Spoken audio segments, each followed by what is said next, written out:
Direction E ലേണിംഗിന്റെ paper കട്ടിലേക്ക് എല്ലാവരെയും സ്വാഗതം ചെയ്യുന്നു. 2022 ജൂലൈ 20 മുതൽ 24 വരെയുള്ള പത്രങ്ങളിലുള്ള മത്സര പരീക്ഷയ്ക്ക് ആവശ്യമുള്ള പ്രധാനപ്പെട്ട വാർത്തകൾ എന്തെല്ലാം എന്ന് നമുക്ക് പരിശോധിക്കാം. ഈ ഒരു ആഴ്ച എന്ന് പറയുന്നത്, അല്ലെങ്കിൽ ഈ 4 ദിവസം എന്ന് പറയുന്നത് വളരെ പ്രധാനപ്പെട്ട ഒത്തിരി വാർത്തകളുള്ള ദിവസങ്ങളാണ്. നമുക്ക് അതിലേക്ക് നോക്കാം. എന്തൊക്കെയാണ് നമുക്ക് ആവശ്യം?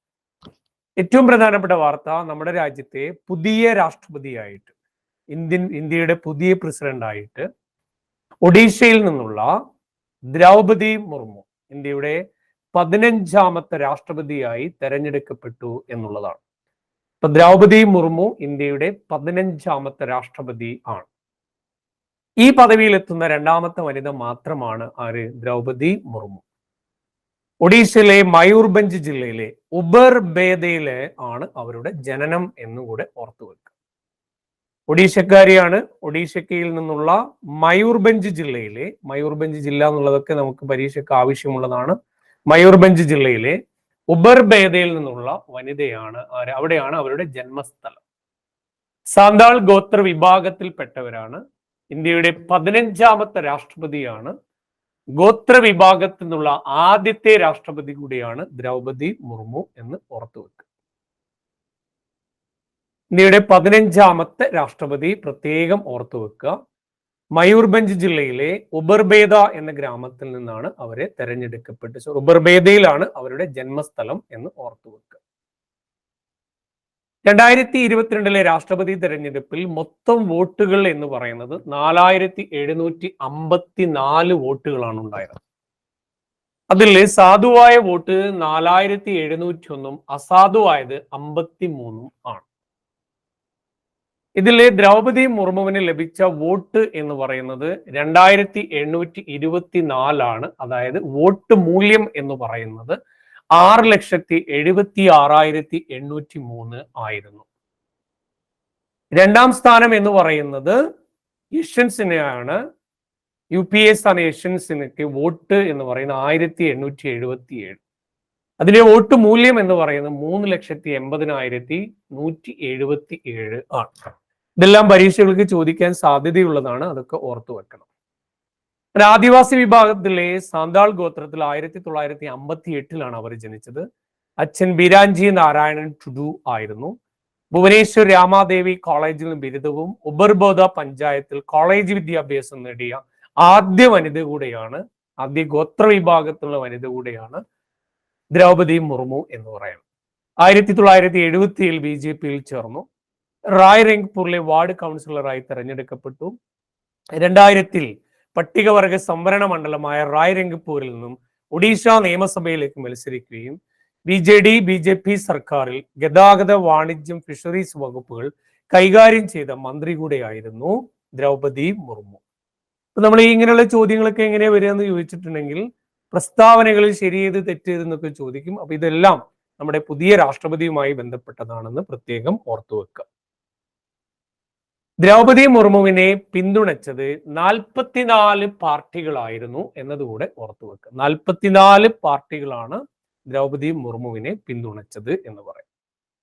ഓക്കെ, അപ്പൊ ഇതെല്ലാം ഓർത്തു വെക്കണം. കേരളത്തിൽ നിന്നും 139 വോട്ട് UPA സ്ഥാനാർത്ഥിക്ക് ലഭിച്ചപ്പോൾ 1 വോട്ട് ദ്രൗപദി മുർമുവിനാണ് ലഭിച്ചിട്ടുള്ളത്. അതും ഓർത്തു വെക്കുക. 140 നിയമസഭാ അംഗങ്ങളിൽ 139 വോട്ട് യശ്വന്ത് ലഭിച്ചപ്പോൾ 1 വോട്ടാണ് NDA സ്ഥാനാർത്ഥി ദ്രൗപദി മുർമുവിന് ലഭിച്ചിട്ടുള്ളത്. അപ്പൊ ഗോത്ര വിഭാഗത്തിൽ നിന്നും ഇന്ത്യയുടെ രാഷ്ട്രപതിയാവുന്ന ആദ്യത്തെ വനിതയാണ് ദ്രൗപദി മുർമു എന്നത് പ്രത്യേകം ഓർത്തു വെക്കുക. ആ ദ്രൗപദി മുർമുവിന്റെ ജന്മസ്ഥലം എന്ന് പറയുന്നത് നമ്മൾ നേരത്തെ പറഞ്ഞു, ഉബർബേദ ഗ്രാമമാണ്. അവിടെയാണ് അവരുടെ ജന്മസ്ഥലം എന്ന് പറയുന്നത്. ആ ഗ്രാമത്തിലെ എക്സാക്ട് പ്ലേസ് എന്ന് പറയുന്നതാണ് ബെഡാസാഹി എന്ന് പറയുന്ന സ്ഥലത്താണ്. ഉബർബേദ ഗ്രാമത്തിലെ ബെഡാസാഹിയിലാണ് അവരുടെ എക്സാക്ട് ആയിട്ടുള്ള ജന്മസ്ഥലം എന്ന് ഓർത്തു വെക്കുക. ഇനി രാഷ്ട്രപതിയുടെ ഒരു മാസത്തെ ശമ്പളം എന്ന് പറയുന്നത് 5 ലക്ഷം രൂപയാണ്. അതൊക്കെ ഓർത്തു വെക്കണേ. 5 ലക്ഷം രൂപയാണ് രാഷ്ട്രപതിയുടെ ശമ്പളം എന്ന് പറയുന്നത്. പെൻഷൻ എന്ന് പറയുന്നത് 1.5 ലക്ഷം രൂപയാണ് ലഭിക്കുക. ജീവിത പങ്കാളിക്ക് 30,000 രൂപയുമാണ് ലഭിക്കുന്നത്. രാഷ്ട്രപതിയുടെ ശമ്പളം എത്രയാണെന്ന് ചോദിച്ചാൽ 5 ലക്ഷം രൂപയാണെന്ന് ഓർത്തു വെക്കുക. മറ്റൊന്ന്, രാഷ്ട്രപതി ഭവനിലാണ് താമസിക്കുന്നത്. നമുക്കറിയാം 340 മുറികൾ 4 നിലകളിലായിട്ടുള്ള രാഷ്ട്രപതി ഭവനിലാണ് രാഷ്ട്രപതി താമസിക്കുന്നത്. ലോകത്തെ പ്രസിഡന്റുമാരുടെ ഔദ്യോഗിക വസതികൾ ഏറ്റവും വലുതാണ് രാഷ്ട്രപതി ഭവൻ. ഇതിന് പുറമെ രാഷ്ട്രപതിക്ക് റിട്രീറ്റ് ബംഗ്ലാവ് എന്ന പേരിൽ ഒരു ബംഗ്ലാവ് ഹിമാചൽ പ്രദേശിലെ സിംലയിലുണ്ട്. അതേപോലെ ഹൈദരാബാദിൽ രാഷ്ട്രപതി നിലയം എന്നിങ്ങനെ 2 വസതികൾ വേറെയുമുണ്ട്. ഇപ്പൊ രാഷ്ട്രപതി നിവാസാണ് ഈ റിട്രീറ്റ് ബംഗ്ലാവ്, അത് ഷിംലയിലാണ്. രാഷ്ട്രപതി നിലയം എന്ന് പറയുന്നത് ഹൈദരാബാദിലും ഉണ്ട്. രാഷ്ട്രപതി ഭവൻ ആണ് എവിടെയുള്ളത്? ഡൽഹിയിൽ ഉള്ളത്. പ്രസിഡന്റിന്റെ ബോഡി ഗാർഡ് PBG എന്ന പേരിലാണ് അറിയപ്പെടുന്നത്, അതും ഓർത്തു വെക്കുക. പ്രസിഡന്റിന്റെ ബോഡി ഗാർഡ് PBG എന്ന് പറയുന്നത് ഇന്ത്യൻ പ്രസിഡന്റിന്റെ ഔദ്യോഗികമായിട്ടുള്ള ബോഡി ഗാർഡുകളാണ് PBG എന്ന പേരിൽ അറിയപ്പെടുന്നത്. ഇനി രാഷ്ട്രപതി സഞ്ചരിക്കുന്ന വാഹനം എന്ന് പറയുന്നത് B-77 777 എന്നറിയുന്ന അത്യാധുനികമായിട്ടുള്ള വിമാനത്തിലാണ് രാഷ്ട്രപതി സഞ്ചരിക്കുന്നത് എന്നതുകൂടെ ഓർത്തു വെക്കുക. ഇങ്ങനെയുള്ള ഒരുപാട് പ്രത്യേകതകൾ രാഷ്ട്രപതിക്കുണ്ട്. രാഷ്ട്രപതിയുമായി ബന്ധപ്പെട്ടുള്ള കഥകളാണ് നമ്മൾ പറയുന്നത്. മറ്റൊന്ന്, ഇന്ത്യയുടെ 15ാമത്തെ രാഷ്ട്രപതിയായിട്ട് ദ്രൗപദി മുർമു ചുമതലയേറ്റുന്നത് അത് നമ്മൾ അടുത്ത സെഗ്മെന്റിലാണ് പറയുന്നത്. ഇത് തെരഞ്ഞെടുത്ത കാര്യമാണ് നമ്മൾ പറഞ്ഞത്. ദേശീയ ചലച്ചിത്ര പുരസ്കാരം പ്രഖ്യാപിക്കപ്പെട്ടു. 2020 ദേശീയ ചലച്ചിത്ര പുരസ്കാരം 2020 മികച്ച സിനിമകൾക്കുള്ള ദേശീയ ചലച്ചിത്ര പുരസ്കാരമാണ് പ്രഖ്യാപിച്ചിട്ടുള്ളത്. അതിൽ ഏറ്റവും കൂടുതൽ അവാർഡുകൾ വാരിക്കൂട്ടിയത് മലയാള സിനിമ ആണ്. നമുക്ക് നോക്കാം. 2020 മികച്ച നടൻ എന്ന് പറയുന്നത് സൂര്യയും സിനിമ സുരേരൈ പോട്ടർ എന്ന് പറയുന്ന സിനിമയാണ്. അജയ് ദേവ്ഗണുമാണ്.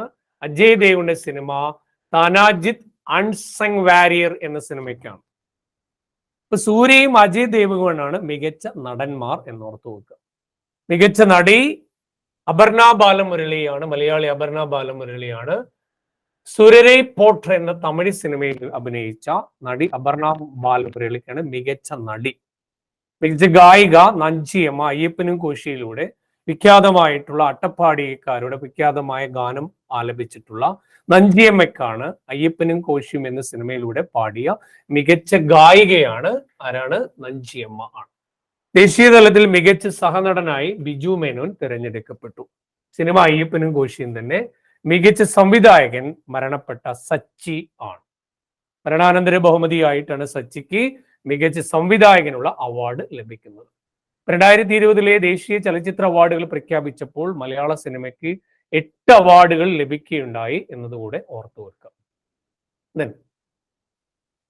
താരപ്പകിട്ടില്ലാത്ത സംവിധായകൻ സെന്ന ഹെഗ്ഡെ ചിത്രീകരിച്ച തിങ്കളാഴ്ച നിശ്ചയമാണ് മലയാളത്തിലെ മികച്ച ചിത്രമായി തിരഞ്ഞെടുക്കപ്പെട്ടത്.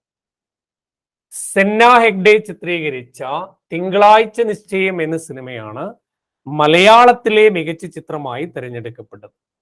68ാമത് ദേശീയ ചലച്ചിത്ര പുരസ്കാരമാണ് പ്രഖ്യാപിച്ചിട്ടുള്ളത് ഈ വർഷം. ഓക്കെ, ഈ തവണ 2022 പ്രഖ്യാപിച്ചത് 2020 സിനിമ അവാർഡുകളാണ്. ആ സിനിമ അവാർഡുകളിൽ ജൂറി തലവൻ എന്ന് പറയുന്നത് ബിപുൽ ഷാ ആയിരുന്നു. അതൊക്കെ ഓർത്തു വെക്കണം, ബിപുൽ ഷാ ആയിരുന്നു. അയ്യപ്പനും കോശിയും ഒരുക്കിയ സച്ചിയാണ് മികച്ച സംവിധായകൻ. സുരരൈ പോട്ടറാണ് മികച്ച സിനിമ. അജയ് ദേവ്ഗണും സൂര്യയുമാണ് മികച്ച നടന്മാർ. മികച്ച നടി ബാല മുരളി ആണ്. ഇതൊക്കെ ഓർത്തു വെക്കുക.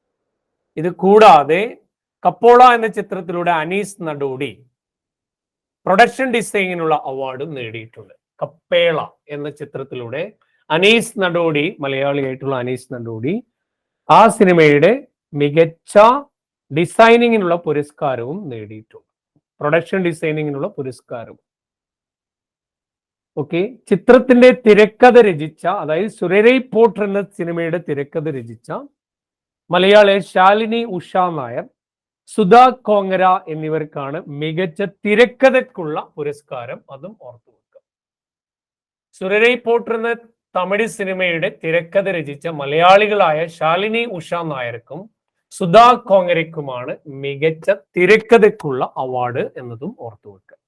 ഇങ്ങനെ ഒരുപാട് അവാർഡുകൾ മലയാളിക്ക് ദേശീയ ചലച്ചിത്ര പുരസ്കാരത്തിൽ ലഭിച്ചിട്ടുണ്ട് എന്ന് പ്രത്യേകം ഓർത്തു വെക്കുക.